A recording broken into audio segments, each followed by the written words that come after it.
సెలవు తీసుకుంటున్నాను. ధన్యవాదాలు. తీన్మార్ మల్లన్న గారు.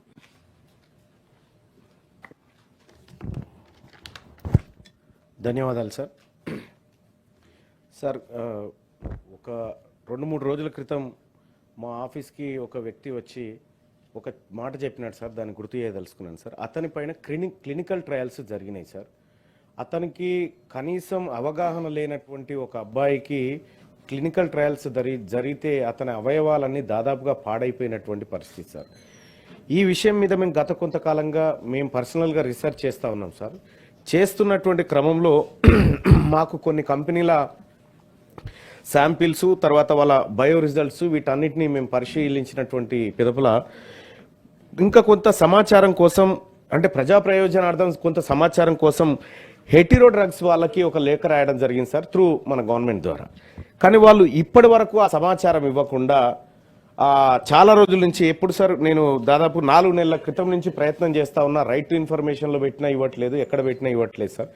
ప్రధానంగా ఏంటంటే సార్, నాకు తెలిసినటువంటి విషయం ఏంటంటే, ఆ విషయం కనుక బయటకు వస్తే అమెరికానే షేక్ అయ్యే పరిస్థితి అనిపిస్తుంది సార్ నాకైతే. ఎందుకంటే గత కొన్నేళ్లుగా జరుగుతున్నటువంటి ఒక చీకటి వ్యవహారం ఇందులో దాగినట్టుగా నా దృష్టికి వచ్చింది సార్.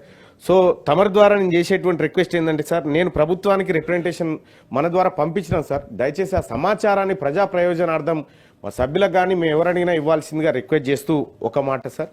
ఇంకొక చిన్న మాట ఏంటంటే సార్, చాలామంది ఈ సభ దిక్కు చూస్తూ ఉన్నారు సార్. ఎందుకంటే ఇక్కడ జరుగుతున్నటువంటి చర్చ తెలంగాణ ప్రజలకు నిజంగా ఇక్కడ మా చర్చ జరుగుతూ ఉంది, ఇక్కడ మంచి వాతావరణంలో అనేటువంటి ఒక ఆశ కలుగుతూ వాళ్ళు చాలామంది కూడా వాళ్ళ ఇష్యూస్ షేర్ చేస్తూ ఉన్నారు సార్. అయితే సార్ ఇక్కడ నిమ్స్లో 60-70% ఇప్పటికి కూడా ఆంధ్ర ఎంప్లాయీస్ని వేరే రకంగా రిక్రూట్ చేసుకుంటా ఉన్నారు. లోకల్ వాళ్ళకి నష్టం జరుగుతుంది అనేటువంటి మాట ఇక్కడ నిరుద్యోగులు చెప్తున్నటువంటి మాట సార్. సో వాళ్ళు చాలా రోజుల నుంచి ఈ రిక్వెస్ట్ చేస్తూ ఉన్నారు సార్, పారామెడికల్ అన్ఎంప్లాయిడ్ యూత్ దయచేసి లోకల్ వాళ్ళతోని రిక్రూట్ చేసుకోవాలనేటువంటి మాట వాళ్ళు ఒకటి చెప్తా ఉన్నారు సార్. ఇక ఇంకొక విషయంలో sir, government junior college and degree కాలేజ్లో rule 10A Act of 1994 and issued GO Void number GOMS number 16. Accordingly, writ petition was filed so and so sir.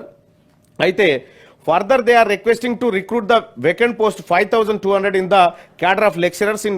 అయితే మనం ప్రైవేట్ లెక్చరర్లను రెగ్యులరైజ్ చేసుకున్నాం సార్ హైకోర్టు ఆర్డర్ ద్వారా. అయితే వాళ్ళు ఏమంటున్నారంటే sir, so దాంట్లో కరెక్ట్గా జరగలేదు, మిగతా వాళ్ళకి అన్యాయం జరిగింది అనేటువంటి మాట చెప్తా ఉన్నారు సార్. గౌరవ న్యాయస్థానం దృష్టిలో ఉంది కాబట్టి అది దాని గురించి నేను సభ దృష్టికి సూచాయగా తీసుకొస్తున్నటువంటి మాట సార్. ఇంకొక చిన్న సార్, ఇన్ని ఉండవు స్పెషల్ మెన్షన్స్ అంటే ఒకటే ఉంటుంది, ఇక మళ్ళీ అవకాశం లేదు సార్. మళ్ళీ సభ వస్తుంది. ఈ సభ మంచిగా జరగాలని కోరుకుంటున్నా సార్. మీరు అందరు బాగున్నారు సార్. రెడ్డి గారు.